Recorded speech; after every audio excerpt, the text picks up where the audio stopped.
YouTube, vinyl community, Beach Boys fans, random people on the internet, my name is Giggins. Today we're going to be discussing the Beach Boys' 1967 really interesting, weird, psychedelic, fun, cool album called Smiley Smile, released on Brother Records and Capitol Records here in the United States.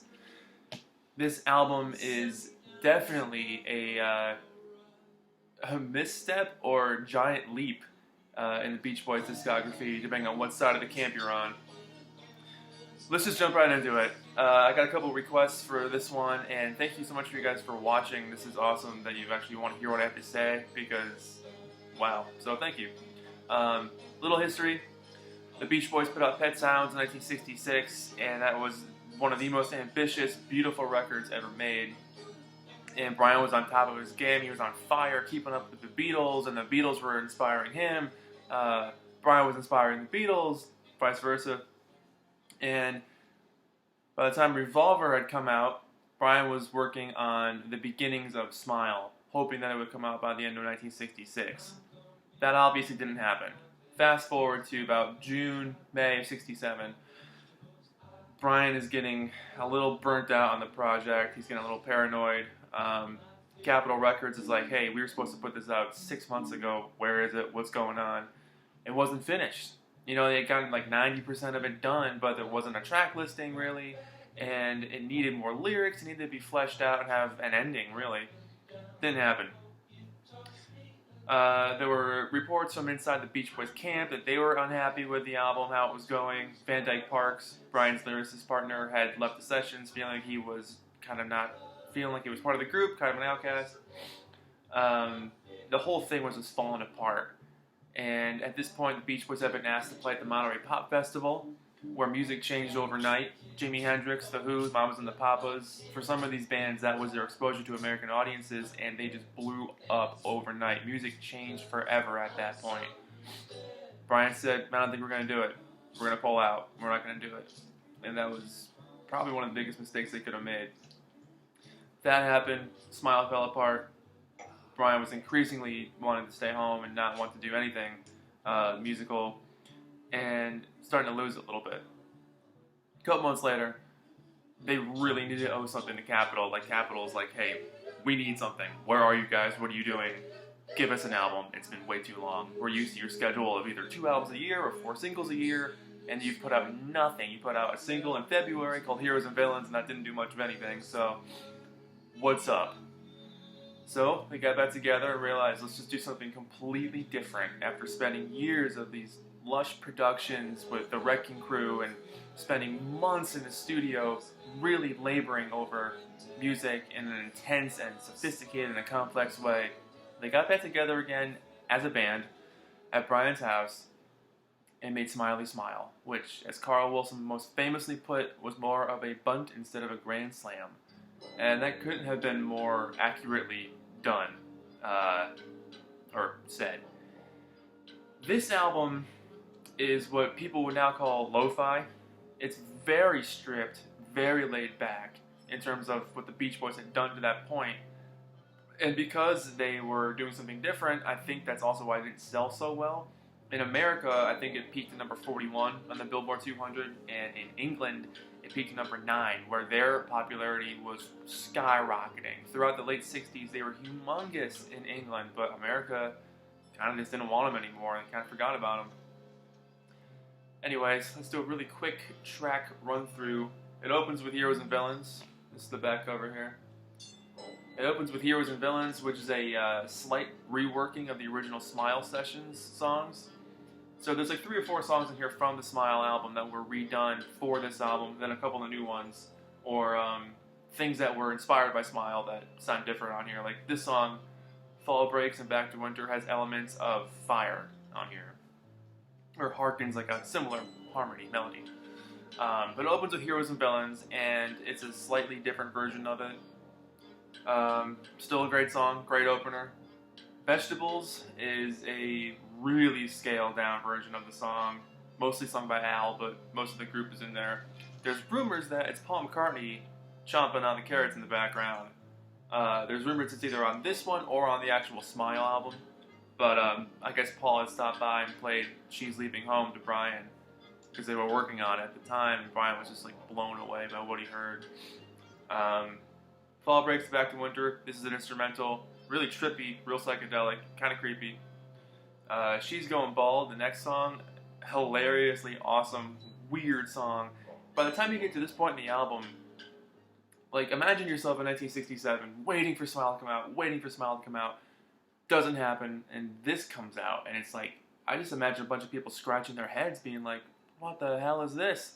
Because you gotta think inside the band, too, like, they went through these intense sessions for Smile for months. Just really rigorous vocal takes, musical takes, the whole 9 yards. And how could they have been unhappy with that? How could Capitol have been unhappy with that? How could the other Beach Boys have been unhappy with that? Or maybe a couple of them. And then they were okay with singing a song about a girl losing her hair and trying to put potions on her head to grow it back. And they were okay with putting this out, but not Smile. Like, the whole thing is so convoluted and confusing. Little Pad, really cool little song about having a little pad in Hawaii. Lots of giggling. You could tell the Wilson brothers were probably all stoned. Side 2 starts off with Good Vibrations, and they basically, Brian got outvoted by the other guys to have this song on the album. I don't think it fits at all. It sticks out like a sore thumb, because you have every other song being like very minimalist, very sparse instrumentation, and then Good Vibrations comes on and you're like, what is this doing here? With Me Tonight, very nice song, sung by Carl, really nice vocal, nice melody on that one. Wind Chimes, another Smile song, but this version is really creepy. It's very weird. Getting Hungry, this is a single, believe it or not, but credited to Brian Wilson and Mike Love, not the Beach Boys. I think it came out only in England. And interesting song, not really single worthy, I guess, but kind of weird. Wonderful, again, Smile song, kind of creepily redone. Carl like whispers the lyrics the whole time. And Whistle In, the last song on the album, a fun little closing song. Not much to speak about with that one, just a good little melody, it gets stuck in your head over and over again. So this album came out on their own Brother Records. It was the first album that they did to put out on Brother Records, and from what I can tell, that was probably done to either make up their losses from Capitol or to help Capitol with promotion of this album, because maybe they didn't feel like it was going to sell. Not really sure. It came out in 2 different formats, so this is obviously the original vinyl copy. And then this is how the label looked for Brother Records. That was their label. Now, a couple months later, the album was reissued again for the Capitol Record Club, and that was on Capitol Records. So that's what that looks like. Smiley Smile on Capitol. Which, from what I can tell, is a little harder to find. I've only seen it once, so maybe it's harder to find. Overall, this album is a very unique listening experience. If you've only ever known the Beach Boys as the surf group or Pet Sounds, give this album a listen. It is absolutely mind-blowingly psychedelic and trippy and weird. Psychedelic in a stripped-down way. Like if the Beach Boys were to do psychedelic instead of sounding like the Pink Floyd or the Who Sell Out or something, or Jimi Hendrix Experience. This would be their version of psychedelic. In a lot of ways, this album is very essential to the group because this is what I like to call phase 2 of the Beach Boys. Like Smiley Smile up to Holland is a period for them of insane artistic growth where you see Brian kind of scaling back his interest in wanting to be a part of the creative process. He was for the next few albums here, but by the time you get to about 1970, he's not really holding the reins anymore, and the other guys have picked up the slack and have really showed and proven that they can write amazing songs. So in a way, this was the start of the Beach Boys becoming a group again, and not just Brian's group. It always was Brian's group, probably always will be, but this album was important to show that Dennis could write songs, Carl could write songs, even Mike and Al can write really good songs. And then eventually Bruce Johnson, who was strangely absent on this album. I think he has nothing to do with it. I don't think he's on it at all. Fun fact. If I had to rate this album, I would probably give it an 8 out of 10, maybe a 9 out of 10. It's one of my favorite Beach Boys albums because it's so weird and so un-Beach Boys. And it gives birth to an amazing period for them where the other guys got to show off their strengths and Brian kind of hung back a little bit. And it gave birth to the next few albums that are just amazing. Wild Honey and Friends are two of the best Beach Boys albums ever made, hands down. I can't get enough of this thing. I've listened to this album since high school and it still continues to blow my mind. And just a really fantastic, fantastic album. Have you heard it? Do you like it? Do you love it? Do you not like it? Do you not love it? What do you think of the Beach Boys' Smiley Smile, released in 1967? Fun fact, only 2 months later they put out Wild Honey. So that was a pretty quick growth from this album to Wild Honey, which I might do next as a review. But thanks for watching.